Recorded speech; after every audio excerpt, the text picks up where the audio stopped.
Hai everyone, balik lagi dengan Natasha di episode Live in Korea. Nah, hari ini aku mau sharing tips belajar bahasa Korea buat pemula, karena banyak banget yang nanyain aku, karena gimana sih caranya belajar bahasa Korea? Karena tipsnya apa buat belajar bahasa Korea?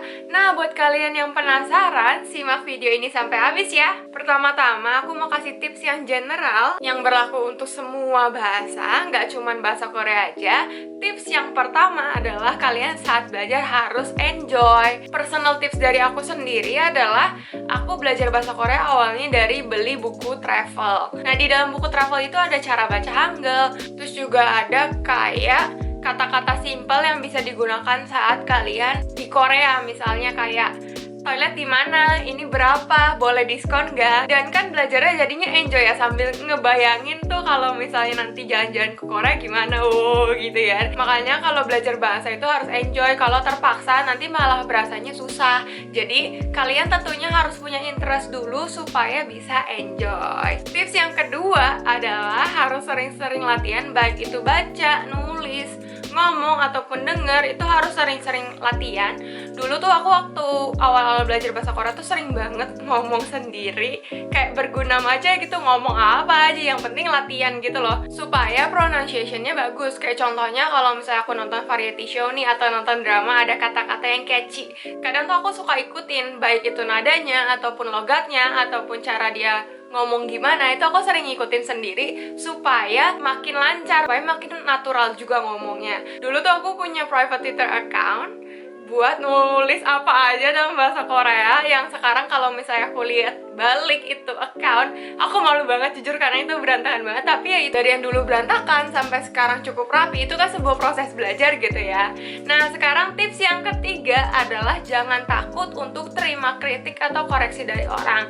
Jadi ketika kita belajar bahasa itu, kita tentunya pasti banyak salah di awal-awal, nggak langsung perfect di awal-awal. Makanya ketika orang mungkin kasih masukan, kasih kritik, kasih koreksi, ya kita harus belajar untuk menerima itu.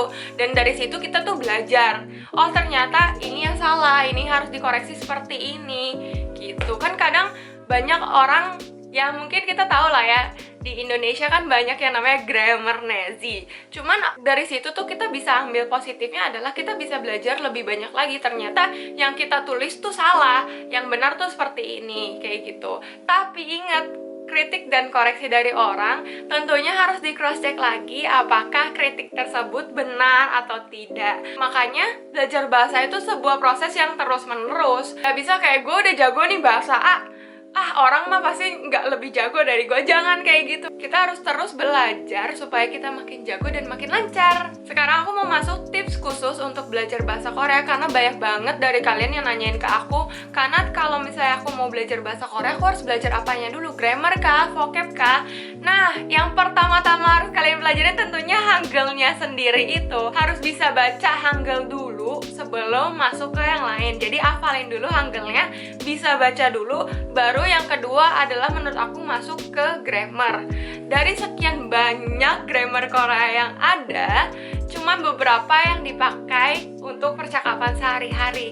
Jadi kalau misalnya tujuan kalian ada untuk bisa ngobrol sehari-hari, ambillah beberapa grammar yang emang common untuk dipakai sehari-hari. Contohnya ini dan ini, itu bisa kalian pelajarin terlebih dahulu sambil belajar vocab. Nah, kalau misalnya setelah itu kalian mau lebih dalam lagi, mau bikin karya tulis atau mau ikut topik, saat itulah baru kalian belajar grammar yang lebih ribet lagi. Jujur aku sendiri belajar bahasa Korea tuh nggak cepet juga.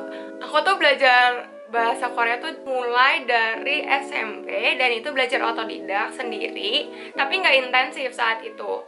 Jadinya belajarnya ya santai aja, dibawa santai aja sambil nonton drama, sambil nonton variety show. Nah, ini tips juga buat kalian, kalau misalnya saat nonton drama dan variety show pakai subtitle, diperhatiin kalau misalnya ada kata-kata singkat, itu kalian dengerin.